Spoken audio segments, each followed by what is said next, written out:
The police raided my house because I changed my Wi-Fi password. Sounds ridiculous, right? But that's exactly what happened last Tuesday morning. My name's Paul King, a systems engineer who just wanted a stable internet connection to finish his remote work.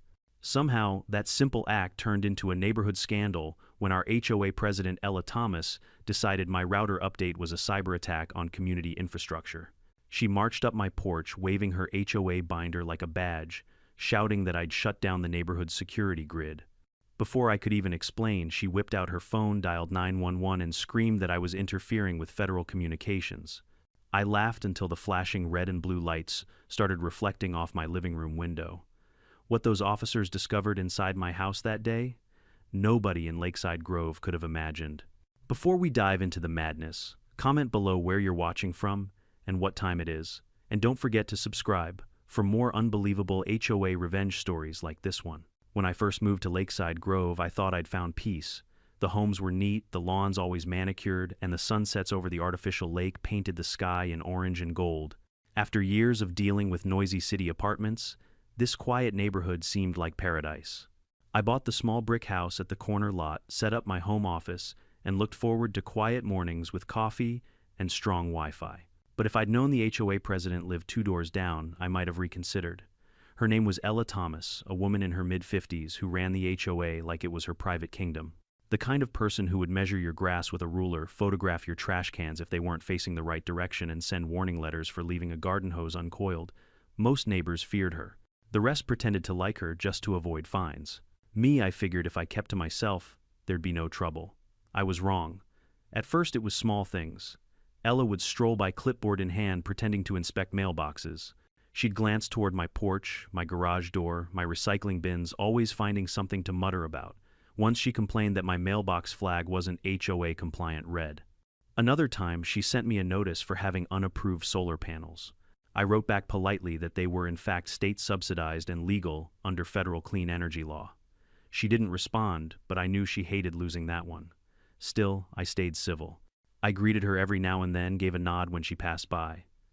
I thought maybe she'd get bored of me. Then one morning my Wi-Fi started dropping. Constantly. My connection was fine one moment and gone the next. At first I blamed my internet provider, but after running diagnostics, I noticed something strange. An unfamiliar device kept reconnecting to my router. It was labeled Lakeside HOA Network. At first I thought it might be a mistake, maybe a neighbor's signal overlapping. But when I checked my router logs, I saw active data transfers, hundreds of megabytes every day running through my personal network. Someone was using my internet without permission. I changed my password. Simple fix, I thought. Then I renamed my Wi-Fi to something funny, no more free Wi-Fi. A little joke to whoever was freeloading. I even chuckled about it as I made coffee. By noon there was a knock at my door. When I opened it, there she was, Ella Thomas, clutching her binder so tight her knuckles turned white. Her face was red, not from the sun, but from fury. "Mr. King," she snapped, "what have you done to the community network?" I blinked. The what? She jabbed her finger toward my house. The cameras. The HOA cameras stopped working this morning. We lost access to our neighborhood feed right after you tampered with your router. I set down my mug, genuinely confused. "Wait, what do you mean, our cameras? Our HOA security system," she said as if it were obvious. "It runs on a shared network. Every home in Lakeside Grove contributes bandwidth. It's part of our safety program." I raised an eyebrow. I never agreed to that. "It's in the bylaws," she barked, flipping through her binder. Section 14B, Cooperative Infrastructure Maintenance. Everyone participates. I crossed my arms. "Ella, that clause talks about maintaining the irrigation system, not Wi-Fi," she glared. "You're interfering with community property. You'll reconnect the HOA network immediately, or what?" I asked, unable to hide a smirk. Her nostrils flared. "Or I'll call the police and report a digital interference violation." I almost laughed out loud. "You're going to call 911? Because I changed my Wi-Fi password." "Yes," she hissed. "This is cyber tampering. You're endangering the neighborhood's security." At that point, a few neighbors started poking their heads out of their doors. You could see curtains shifting, phones recording. Everyone knew Ella loved a good public spectacle. "Ella," I said calmly, "my internet is private property. You or anyone else have no right to connect to it." "That's not how our community works," she shot back. "If you have nothing to hide, why change it?" Her words hung heavy for a second. If you have nothing to hide, I sighed, leaned against the doorframe, and said, fine. Go ahead. Call the police. I'd love to see how that report looks. Her lips curled into a triumphant smirk like she'd been waiting for that line. Gladly, she said, dialing. I listened as she spoke into her phone. Yes, officer, I need immediate assistance. My neighbor has disabled our community's security network and may be tampering with communication systems. Yes, he's still here. He's refusing to cooperate. I swear I thought the dispatcher must have laughed. But a few minutes later, the distant wail of sirens echoed through the neighborhood. People began gathering near their lawns. Some were whispering, others filming. Ella stood proudly at the curb, pointing toward my house like she'd just caught a fugitive. The police SUV rolled up. 2 officers stepped out, one older, serious-looking, the other younger with that, oh no, another HOA call face. Afternoon, the older one said. We got a call about Wi-Fi. Ella rushed forward. Yes, officer. He disabled the HOA's surveillance grid. Our entire camera system went offline right after he changed his network settings. The officer looked at me clearly, fighting a smile. Sir, is that true? I gestured toward my front door. You're welcome to come in and see the dangerous weapon I used, a router. The younger cop snorted. The older one sighed. Ma'am, he said to Ella, do you have proof this man tampered with anything other than his own property? Ella flipped through her binder again, pointing to some highlighted printout. The HOA relies on shared connectivity. He cut us off from the signal. The officer frowned.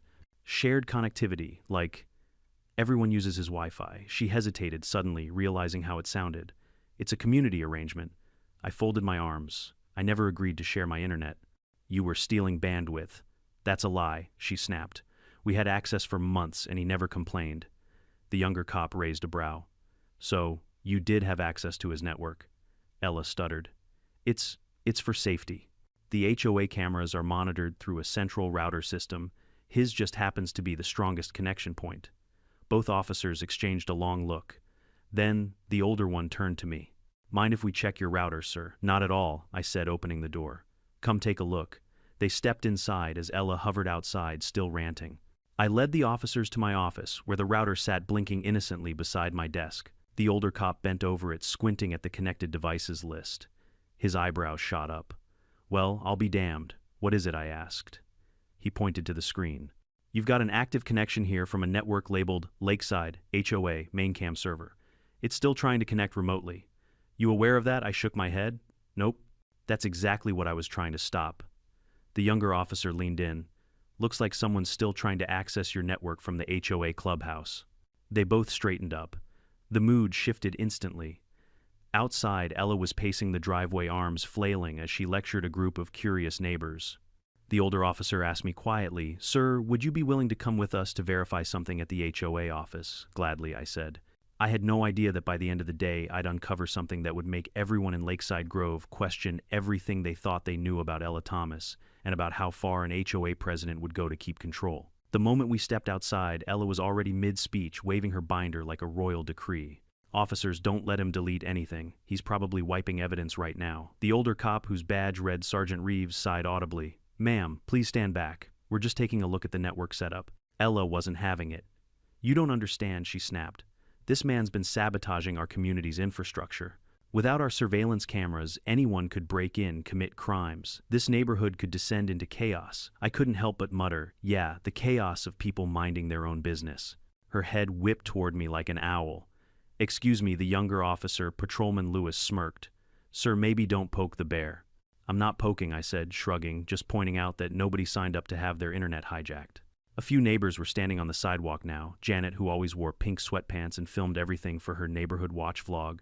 Mark, the retired teacher who'd been fined last year for planting tomatoes without HOA approval, and a couple of others pretending to water their lawns just to get a closer look. The community drama had officially gone public.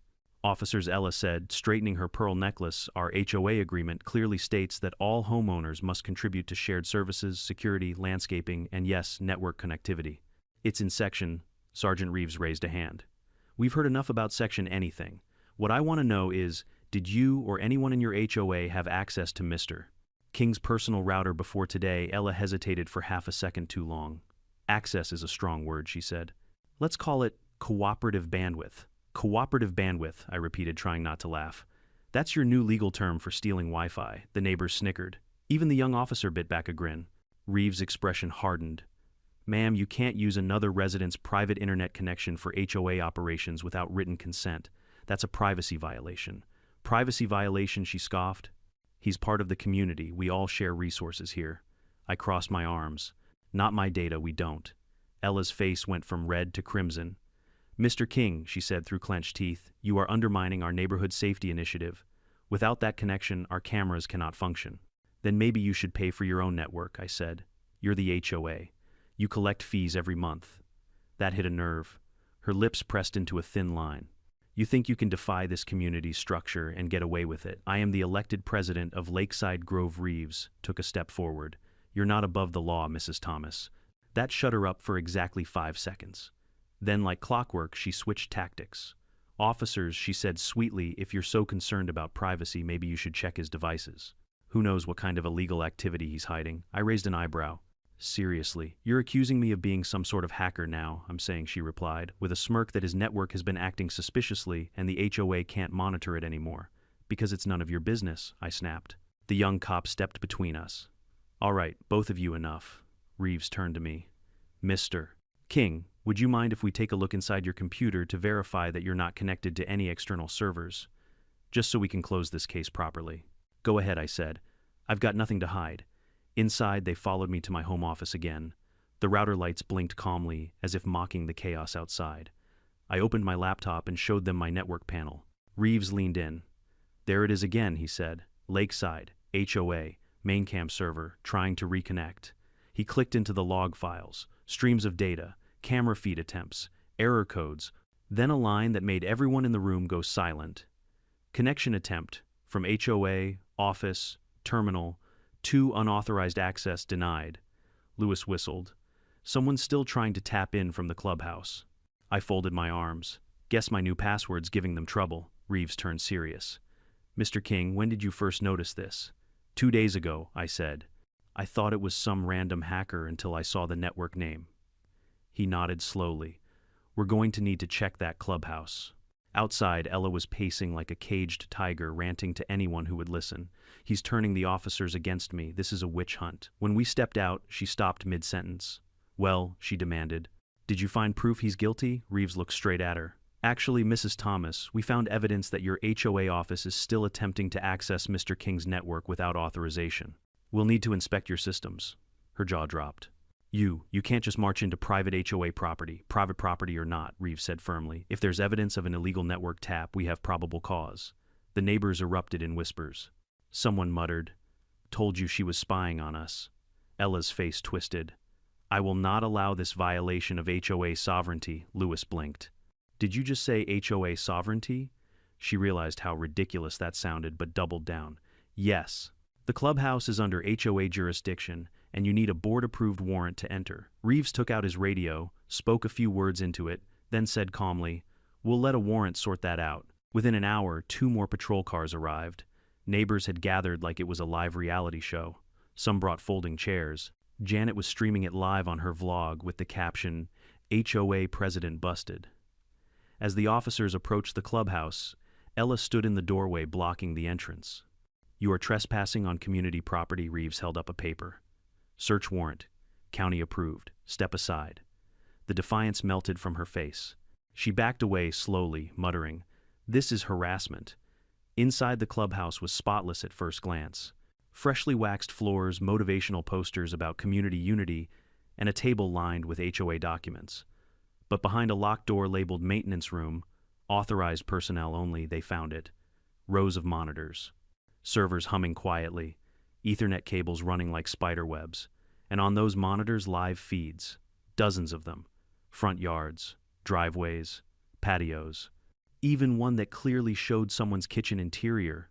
Lewis swore under his breath, Holy, this is insane. Reeves' face went cold. Mrs. Thomas, what exactly are we looking at here? Ella's voice shook slightly. It's our safety system. We monitor for suspicious activity. Inside people's homes, he barked. She stammered. Only if their cameras were voluntarily connected to the network. I stepped closer to one of the screens. My heart sank. The feed showed my own backyard, zoomed in on my patio table, my laptop visible from the reflection of the glass door. Voluntary, huh? I said quietly. Ella's lip trembled. It's a misunderstanding, Reeves cut her off. No, it's invasion of privacy, unauthorized surveillance, and likely wiretapping. You've been routing footage through Mr. King's network to mask your own signal. Her composure cracked. I did it for the good of the neighborhood, ma'am. You did it for control, I said. For the first time since I'd met her, Ella didn't have a comeback. Her eyes darted around the room, calculating, desperate. Reeves called it in.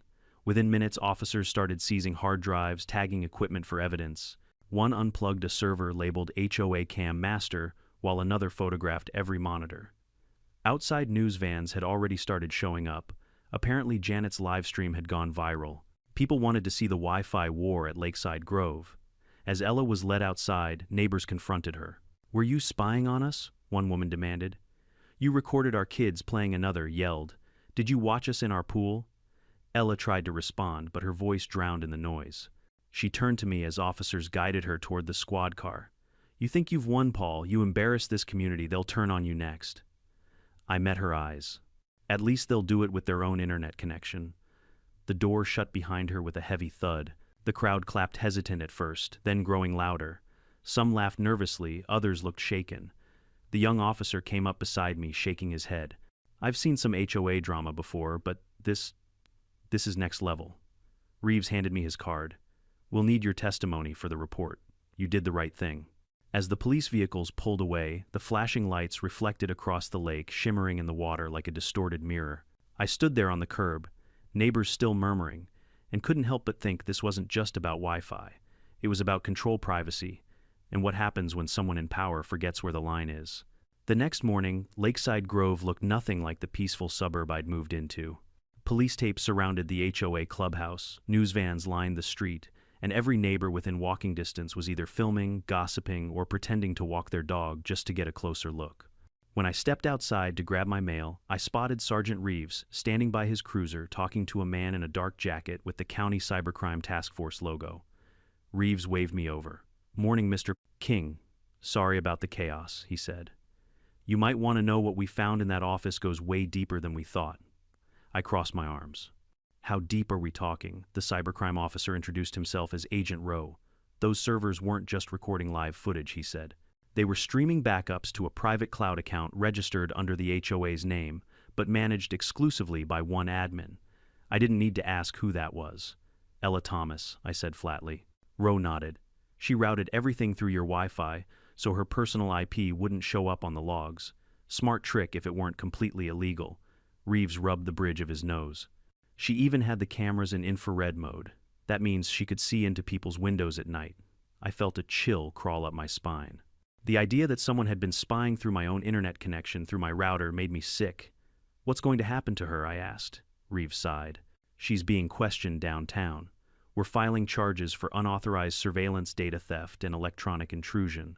But it'll take time to get everything processed." As he spoke, a familiar shriek broke through the morning air. "This is outrageous. I'm the victim here." We turned to see Ella flanked by two lawyers in suits that looked more expensive than her entire HOA budget. Her hair was perfectly set, her pearl earrings glinting in the sunlight, but her face was pale and tight with fury. One of the lawyers called out, "My client will not be answering any further questions without due process." Reeves folded his arms. "Then she can explain to a judge why her community security system had access to private living rooms." Ella pointed at me. "This man's responsible for everything. He tampered with the network, he framed me." I raised an eyebrow. "You really want to double down on that, Ella? Because the server logs say otherwise." Rowe stepped forward. "Ma'am, your name and admin credentials were tied to all camera activity. The cloud account even used your personal recovery email." For a moment, Ella's mask cracked.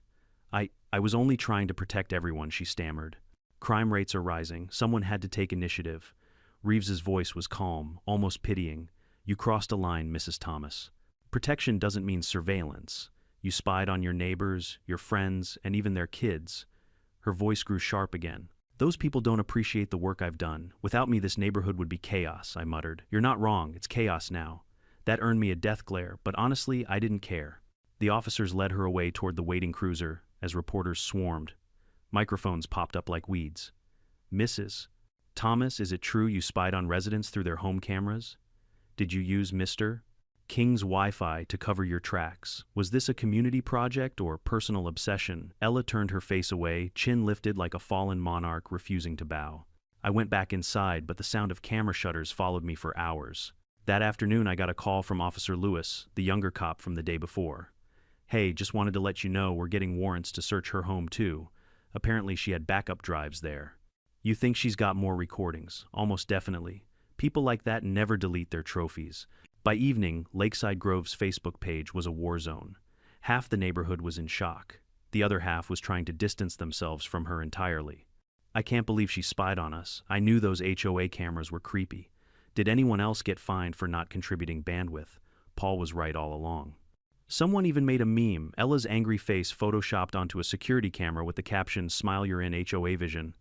I laughed harder than I should have, but under the humor was something darker, an unease that made my stomach twist. How long had she been watching me? How much had she seen? 2 days later, Reeves and Rowe came back to finish the formal statement. I made them coffee while they set up their recording devices. Paul Rowe began. "We reviewed her backups. She's been recording since at least last March. That's nearly 8 months of footage, mostly outdoors, but some interior cameras too." My grip on the mug tightened. "Interior, you mean inside houses, mostly where people installed smart doorbells or baby monitors that accidentally synced to her network. She exploited that." "Good Lord," Reeves added.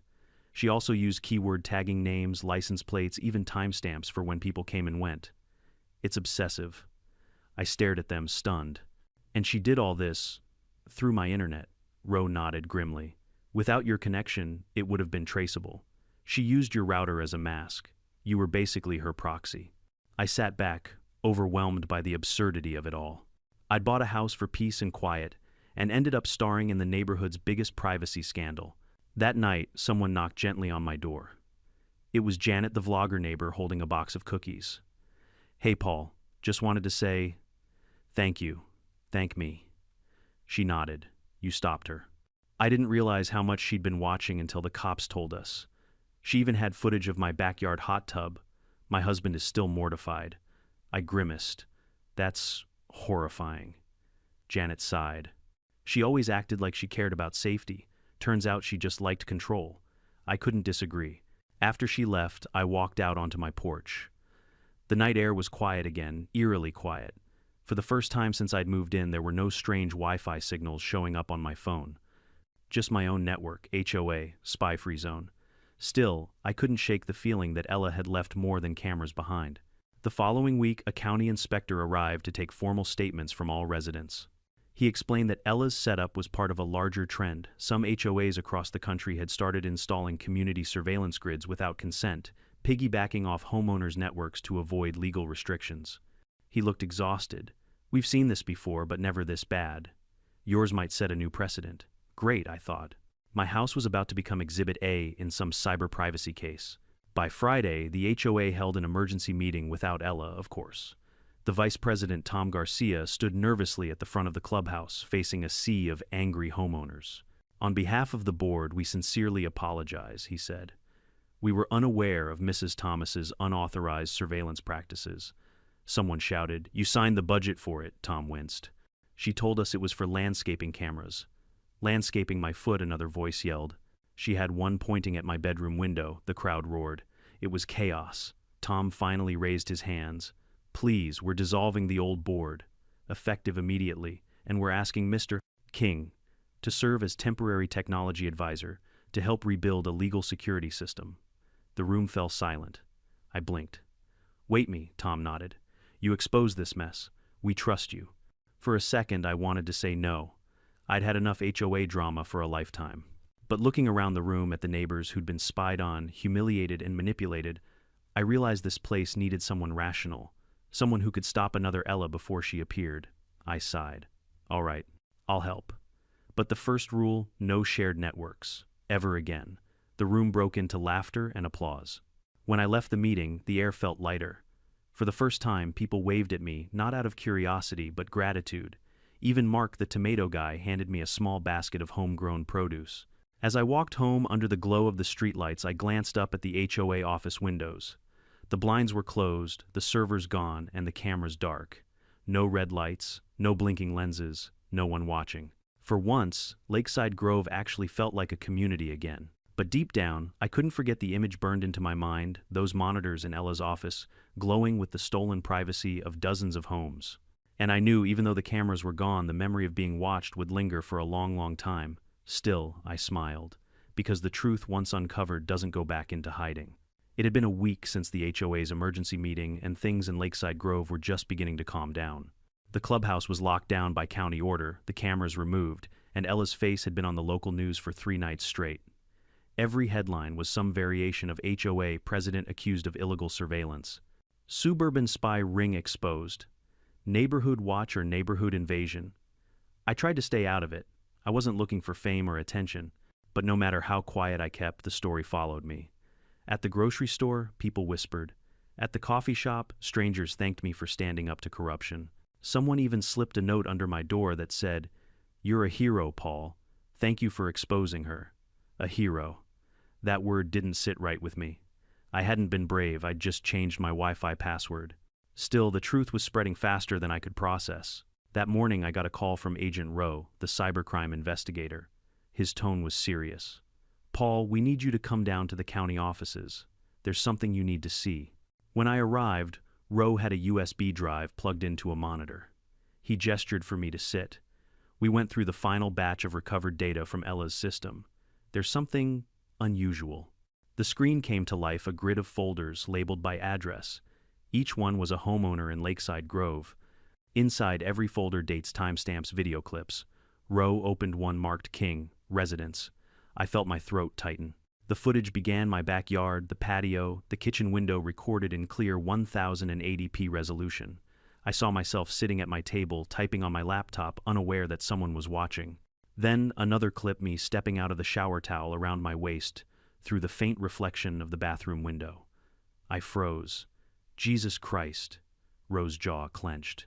"We're destroying all footage immediately, but I wanted you to understand just how far she went. Why would she keep all this?" I whispered. She wasn't just watching. She was building dossiers, patterns. When people left home, when deliveries arrived, even notes about who was non-compliant with HOA rules. I stared at the monitor in disbelief. She turned this neighborhood into a surveillance state. Rowe nodded. We found similar files for every house. Some residents had interior smart devices, synced baby monitors, smart speakers, even TVs. She piggybacked on every signal she could reach. The realization made my stomach turn. For months, she had been living out her control fantasy, unseen, recording everyone under the guise of safety. And the worst part, nobody had stopped her. When I drove home, I saw Tom Garcia, the HOA vice president, standing by my mailbox. He looked exhausted, guilt weighing down every word he said. "Paul, I had no idea," he said softly. "She told us the network was just for license plates and package theft. I swear none of us knew she was spying inside homes." I studied him for a moment. "Tom, you signed the invoices for those cameras." "I did," he admitted, his voice cracking. "But she handled the tech side, said everything was cloud secured through the county. She even faked emails from law enforcement to make it seem official." I shook my head. "You trusted her too much." He nodded. "Everyone did. She played the perfect neighbor, polite, organized, motherly. But the second someone questioned her authority, she'd bury them in citations." I sighed. "Control disguised as community service." Tom looked down. "She called it Project Harmony. That's what the system was named on the invoices. She said it was about keeping the neighborhood safe and connected. Turns out it was just about keeping everyone under her thumb. The irony wasn't lost on me. Harmony. That afternoon, I met a few neighbors who'd gathered near the park, the first casual meetup since the scandal. The mood was strange, half relieved, half ashamed. Janet the vlogger was there too, her phone for once not recording. "They told us she had camera feeds from inside my living room," she said quietly. "Every time I called her to complain about my HOA fees, she'd already know what I was going to say. Now I understand how." Mark the tomato guy nodded grimly. "She fined me for not trimming my hedges enough." The next day I got an email from the HOA with pictures of my yard taken from the same angle as the camera the cops found. She must have been watching the whole time. A silence fell. Everyone was processing their own humiliation. Then Janet asked Paul, "Why'd you decide to fight back?" Most people would have just reset the router and ignored it. I thought about it. Honestly, I was tired of being pushed around. People like Ella thrive because we stay quiet. I wasn't trying to start a war, but once I saw the truth, I couldn't unsee it. They nodded, the weight of shared violation hanging between us. That night, I sat at my desk staring at my own reflection in the dark monitor. The house was silent, too silent. I opened my Wi-Fi settings again, double-checking every connected device. Only one appeared mine. But paranoia is a stubborn thing. I unplugged my smart speaker, disconnected my doorbell cam, taped over my webcam. Once trust is broken, it doesn't grow back easily. 2 days later, a formal letter arrived from the county court. I unfolded it carefully. Notice of subpoena: Paul King is hereby requested to testify in the case of the State versus Ella Thomas regarding evidence of unauthorized surveillance and data misuse. I sighed. It was official now. This wasn't just HOA drama anymore. It was criminal. The following week, I entered the courthouse. The same courthouse where Ella had spent years bragging about her community leadership awards. She sat at the defense table wearing a gray suit. Instead of her usual pink blazer, her expression calm but hollow. Her lawyers argued that she had good intentions, that it was community oversight gone wrong. They said she'd only wanted to keep residents safe and reduce crime. But when the prosecutor presented evidence, video clips, connection logs, emails where she bragged to a friend that these fools don't even know they're on camera, the courtroom gasped. Then it was my turn to testify. I took the stand, told them everything from the day my Wi-Fi glitched to the moment the police uncovered her control room. I tried to stay composed, but when the prosecutor asked how it felt to discover that my private life had been broadcast across a neighborhood server, I couldn't hide the anger in my voice. It felt like being robbed, I said quietly. Not of money, but of trust. Every private moment in my home became entertainment for someone who thought she was above the law. Ella wouldn't meet my eyes. When the verdict came, the courtroom was dead silent. Guilty. She was sentenced to 18 months of probation, community service, and a lifetime ban from serving on any HOA board. It wasn't prison time, but it was something. And more importantly, it was public. The judge's final words echoed in my mind. No one, regardless of title or authority, has the right to invade another person's home under the guise of protection. As I walked out of the courthouse, a cluster of reporters rushed toward me. Mr. King, how does it feel to win? Do you think justice was served? What message would you give to other HOAs? I paused at the top of the courthouse, steps the cool breeze hitting my face. I didn't win, I said. Privacy did. That night, the neighborhood held an informal gathering by the lake. People brought food, drinks, and laughter for the first time in months. Someone even hung a sign near the clubhouse. Welcome to Lakeside Grove now, 100% spy-free. As the sun dipped below the horizon, I stood by the water, watching the reflection of the houses ripple across the surface. It felt different now, honest, human, imperfect but free.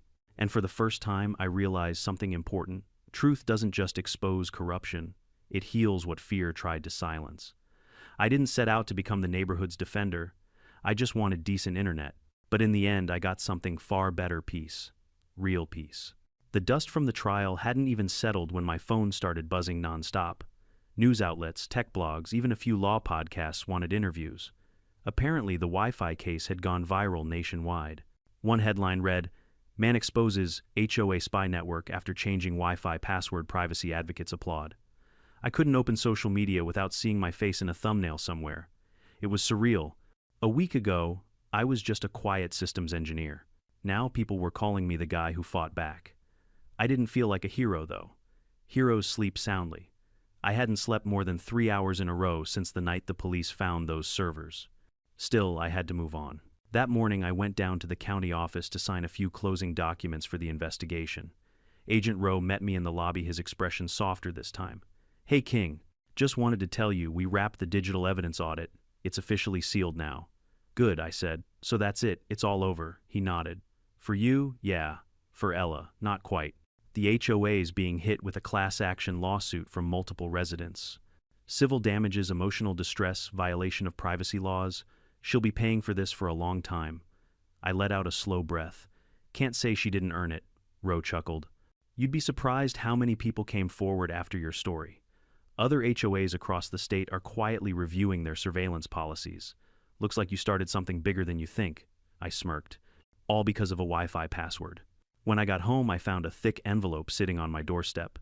The HOA seal was printed across the front, though the handwriting wasn't Ella's. Inside was a letter from Tom Garcia, now acting HOA president. "Dear Mr. King, on behalf of the Lakeside Grove Homeowners Association, I want to express our gratitude for your patience, integrity, and courage during this ordeal. The board has voted unanimously to offer you the role of permanent technology advisor with full control over any future community systems. We also approve a motion to reimburse you for damages caused by unauthorized network usage. Please consider attending next week's HOA meeting. We'd like to rebuild our neighborhood on transparency, starting with you. Sincerely, Tom Garcia. I stared at the letter for a long time.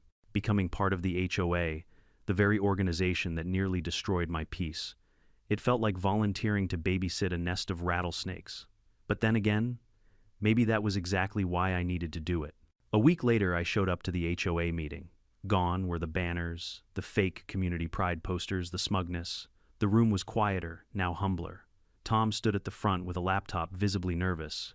"All right, everyone," he said. "Before we start, I'd like to acknowledge Mr. King for, well, everything." Applause broke out. Actual applause. I raised a hand awkwardly. "Thanks. But let's skip the hero stuff and talk about solutions." We spent the next hour dismantling Ella's old policies, everything from her ridiculous lawn fines to the mandatory surveillance clause hidden in the bylaws. The more we uncovered, the worse it got. She had embedded language, giving herself executive discretion over neighborhood safety protocols, meaning she legally wrote herself permission to spy. Tom rubbed his temples. "Unbelievable. How did we sign this?" "You didn't read it," I said plainly. "She built a system nobody questioned. That's how control works quietly. We voted unanimously to rewrite the bylaws this time with actual transparency. No one could ever install technology without majority approval again." After the meeting, as everyone packed up, Tom pulled me aside. "Paul, the board meant what they said.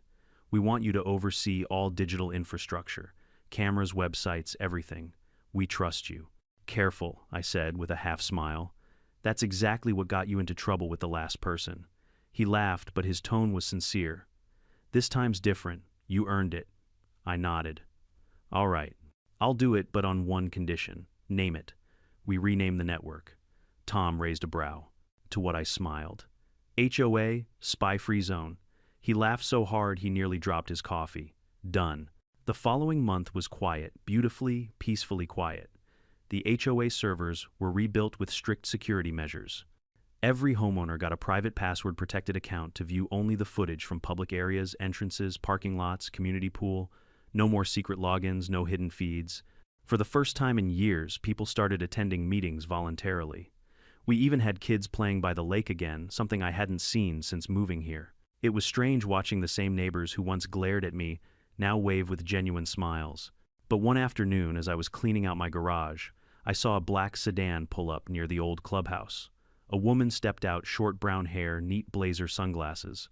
For a second, I thought my eyes were playing tricks on me. Ella Thomas. I froze. She looked thinner, worn down, her posture no longer proud. She placed a small cardboard box on the clubhouse steps and stood there for a long moment staring at it. Then she turned, saw me watching, and hesitated. For a brief second, our eyes met. There was no hatred there anymore, just exhaustion. She gave a faint, sad nod. Then she got back in her car and drove away.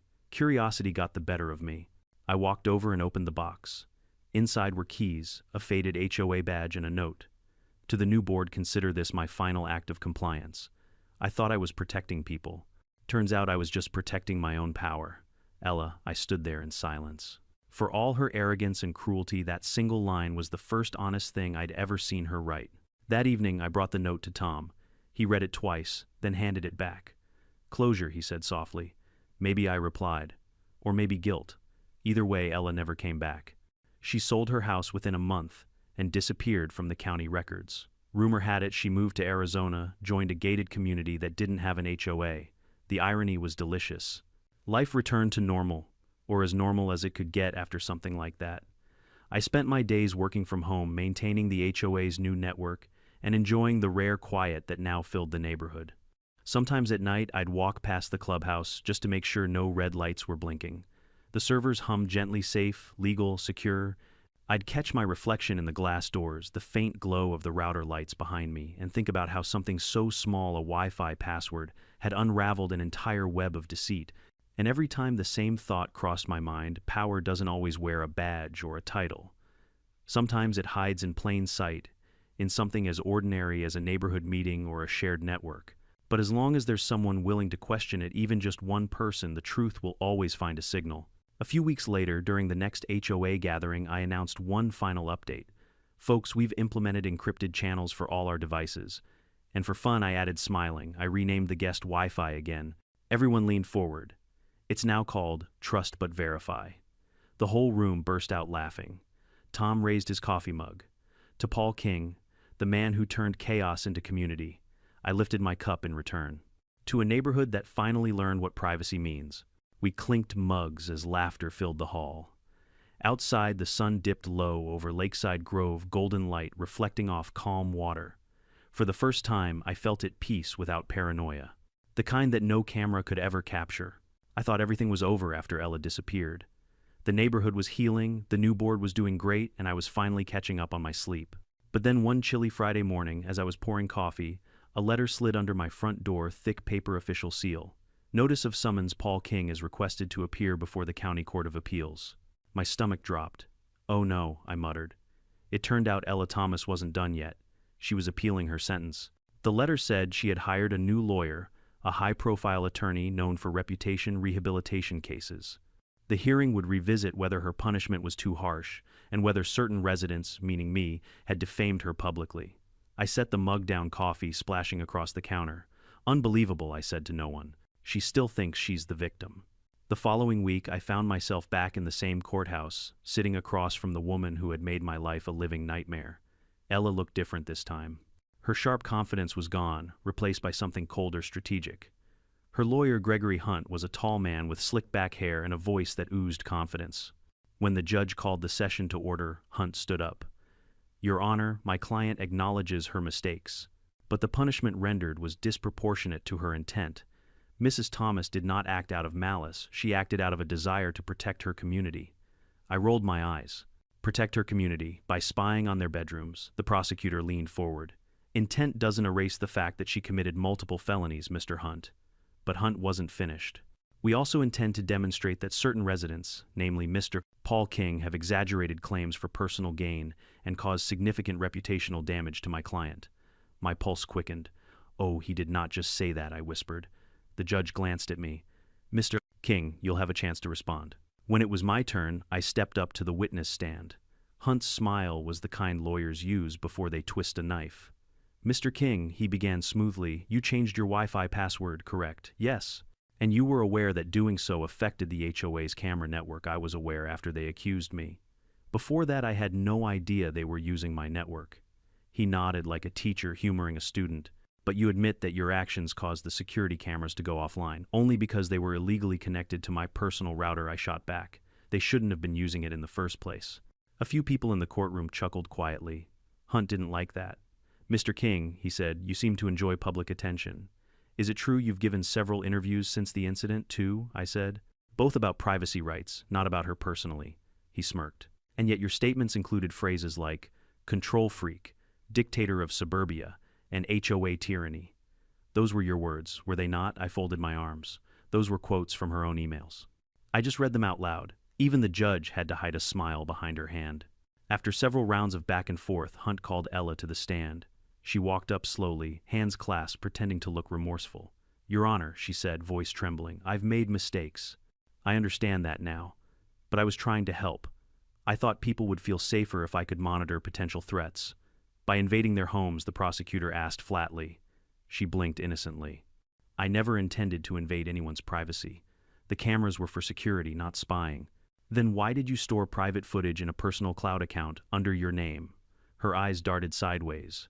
For system backup. The prosecutor clicked a remote, and a projector lit up the courtroom wall.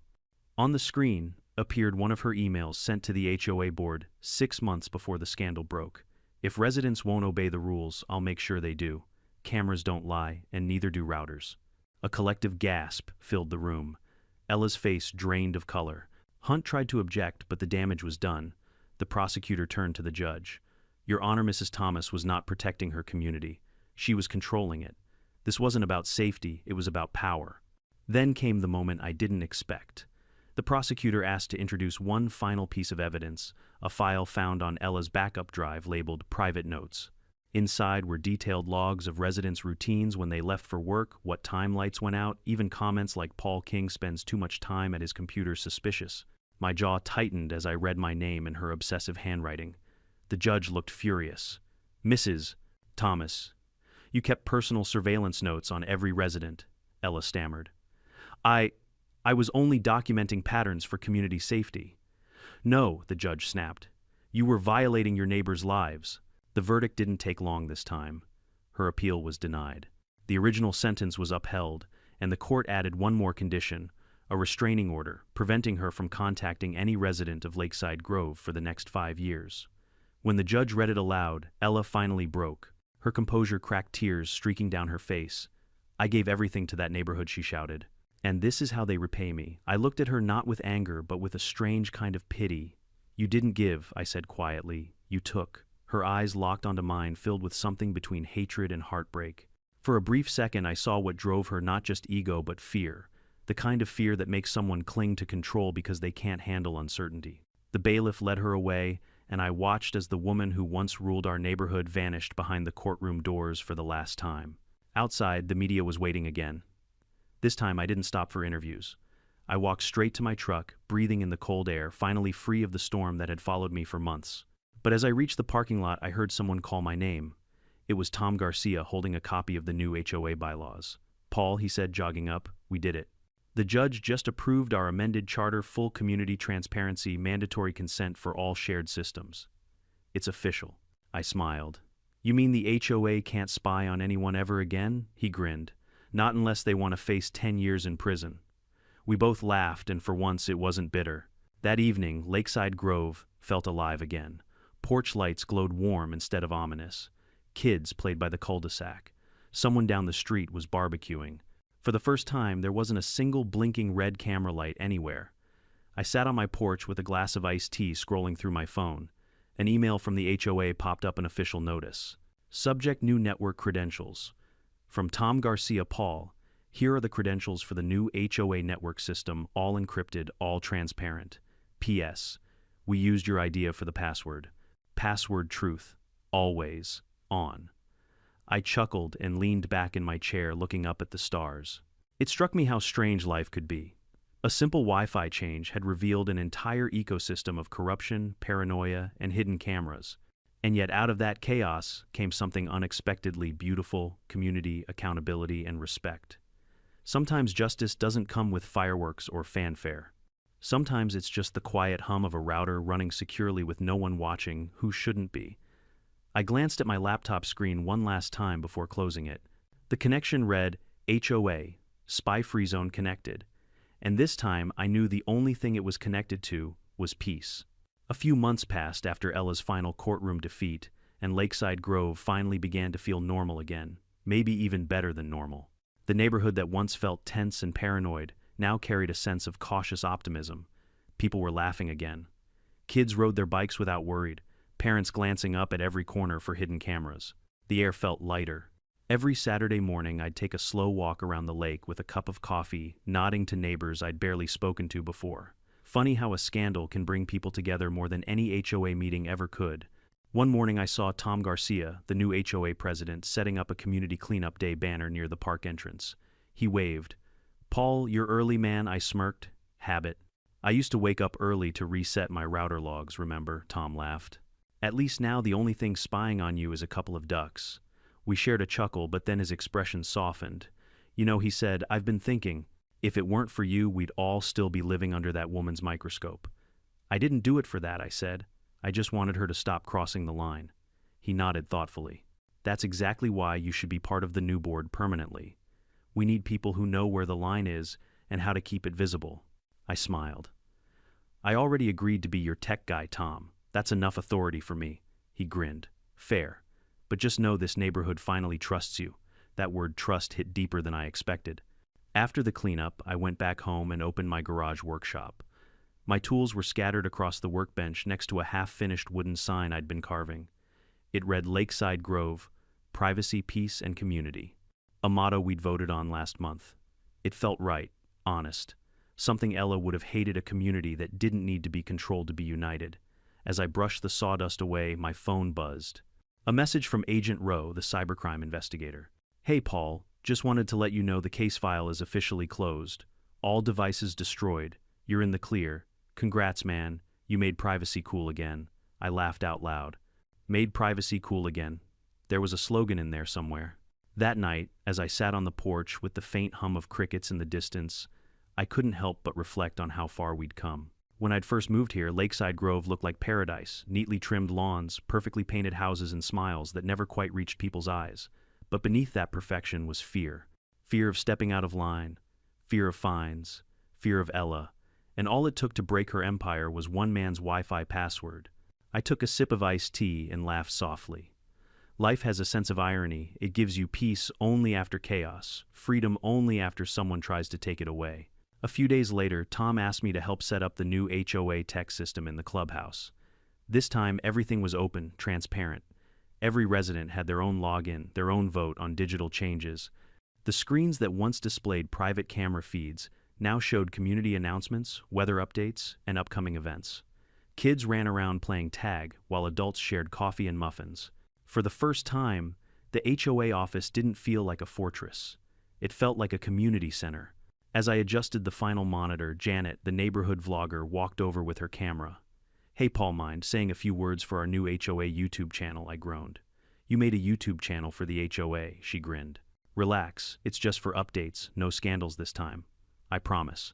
"Fine," I said, smiling. "What do you want me to say?" "Something about how the neighborhood learned from the past," she replied.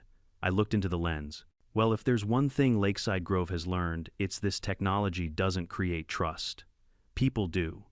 Cameras can't protect a community, but respect can. And if anyone tries to spy on my Wi-Fi again, Janet laughed. "You'll change the password," I winked. "You bet."